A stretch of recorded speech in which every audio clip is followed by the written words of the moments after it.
ever notice how every time America drops a new supercar, Europe just kind of smirks like, cute, but can it lap the Nürburgring? Well, this one can, and it did, because the GTD isn't just another muscle car. It's Ford showing up to Europe's most sacred racetracks with an 800 horsepower middle finger, and it's working. First impressions of the GTD? It's great. Honestly, it's a lot of fun. But here's what people still don't get. This car wasn't built to flex at car meets. It was built to embarrass $300,000 Porsches on their own habitat. Let me show you why this thing is cooler than you think. And we'll see why this is the most expensive Mustang ever made, born straight out of the same energy that gave us the Ford GT. See, back in 2016, Ford humiliated Ferrari at Le Mans again, 50 years after their original 1966 victory. That moment reignited something inside Ford performance. They didn't just want to win, they wanted to prove American engineering could rival and maybe surpass Europe's finest. But after the Ford GT's run ended, they faced a question: how do we take that Le Mans DNA and build something for the streets? That's where the GTD comes in. The project started quietly inside Ford's Skunk Works with the Multimatic team in Canada. These are the same guys who built the Ford GT, the same crew behind racing suspension systems used in Aston Martins and prototype racers. So when they began shaping the GTD, it wasn't about nostalgia. They were designing a street-legal race car, engineered like a prototype but wearing a Mustang badge. It's called GTD because it's inspired by the IMSA GTD class. That name isn't for marketing. It's there to show the mission. Ford wanted to build something so hardcore that it could come straight from your home garage and still compete with those machines. That's why it doesn't even have back seats and why it's not built in the same factory as the regular Mustang. Each GTD is hand-built by Multimatic in limited numbers, using the kind of materials you normally see in six-figure supercars: titanium, magnesium, forged carbon. This isn't a Mustang with upgrades. It's a Le Mans car wearing street clothes, though it does dress pretty damn well, I'll say that. Everyone talks about the 5.2-liter supercharged V8, and yeah, that's serious power. We're talking 800 plus horsepower, possibly closer to 850 on race fuel, but the engine is just a start.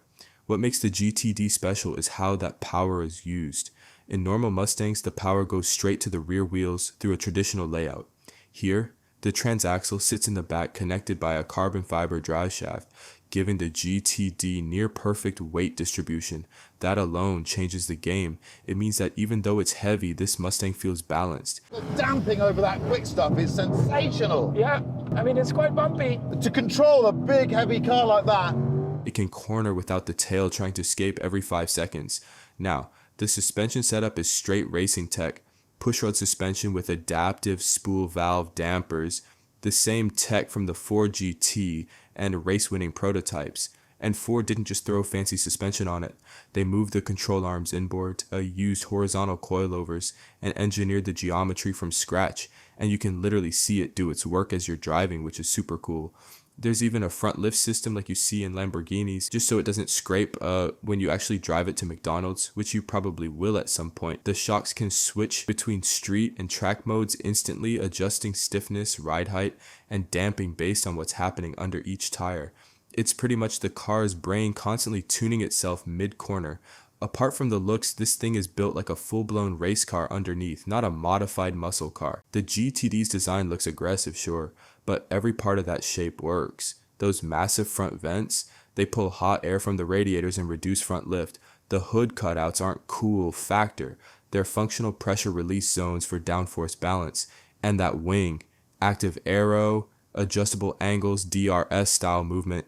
That means on the straights, it flattens out to cut drag. But when you brake or turn, it flips up, adding hundreds of pounds of downforce instantly. The front splitter and rear diffuser combo are carbon fiber pieces designed using computational fluid dynamics or CFD, the same simulations used in F1. Even the wheel arches were shaped to vent air cleanly to lower turbulence. All that aero adds up to real results. The GTD has more downforce than the GT3 race car it's inspired by, despite being street legal. The car's stance alone tells you it's serious. It's 4 inches wider than a GT500 with Michelin Pilot Sport Cup 2Rs wrapped around forged magnesium wheels. And speaking of wheels, the front tires of this car are wider than any other Mustang ever made. Meanwhile, the rears had to be custom made for it. They're 300 to 45 millimeters wide tires, and the carbon fiber isn't just for show. Ford claims a 100 kilogram weight reduction compared to a GT500 despite all the tech. It's not trying to look European, it's trying to make Europe nervous. Now let's talk about that Nürburgring lap, 6 minutes 57 seconds. Let that sink in. A Mustang under 7 minutes. That's faster than the Porsche 911 GT3, only a few seconds off the GT3 RS, one of the most precise, purpose-built track cars ever made. But here's the twist, the GTD did that while being heavier and less aerodynamic than the Porsche. So how? It's about balance. The transaxle layout and suspension make it corner like something half its size. Yeah, no, it's great. Honestly, it's a lot of fun. For something that big. It's great. The spool valve dampers can respond to changes in milliseconds. The car keeps its contact patch flat no matter what the road throws at it. And that V8 doesn't just roar, it delivers torque instantly, even out of tight corners where turbo engines hesitate. The sound? Pure chaos, deep, mechanical, violent. Ford could have easily gone hybrid to chase numbers, but they didn't. They stayed mechanical, analog, because the goal wasn't just to go fast, it was to go fast and feel like a Mustang doing it. That's what makes this car special.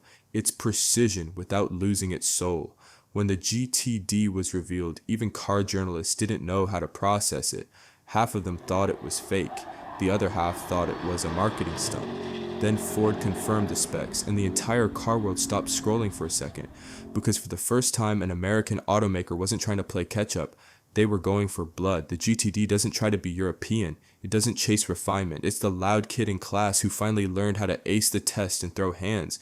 And you know what's crazy? It's not even built in Detroit.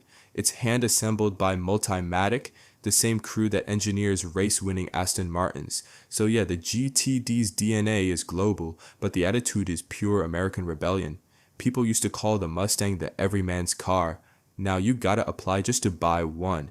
They're interviewing potential owners, just like Ferrari does. That's not arrogance, that's Ford saying, we know what we built. Here's what most people miss. Cars like this don't exist just to go fast. They exist because car makers know the clock's ticking. Everything's going electric. Everything's getting silent. And Ford knew, if they didn't build something wild right now, the age of analog performance would end with a whimper. The GTD is the last scream before the silence. It's what happens when engineers get the green light to go insane one last time. No emissions gimmicks, no fake sound. Just a 5.2 liter V8 spinning past 7,000 RPM with a mechanical grip that rivals hypercars. In 10 years, cars like this will be history books and YouTube nostalgia. That's why the GTD feels so raw, because it is raw. It's the last chapter of a story that started in 1964 when the first Mustang hit the streets. The GTD isn't here to replace anything. It's here to remind everyone. Remind Porsche that America can do precision.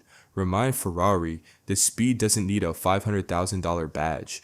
Remind drivers that emotion still matters. It's limited, it's expensive, it's impractical, and that's exactly why it matters. Every once in a while, a car shows up that isn't trying to start a trend. It's trying to end an era properly, and that's what this is. The Mustang GTD doesn't care about being liked. It's not here for approval. It's here to end arguments. It's a street legal race car built with no compromises. An American supercar that doesn't need validation. Europe's had its dominance for decades. Now the Mustang just stepped on the track, looked around and said, "Move."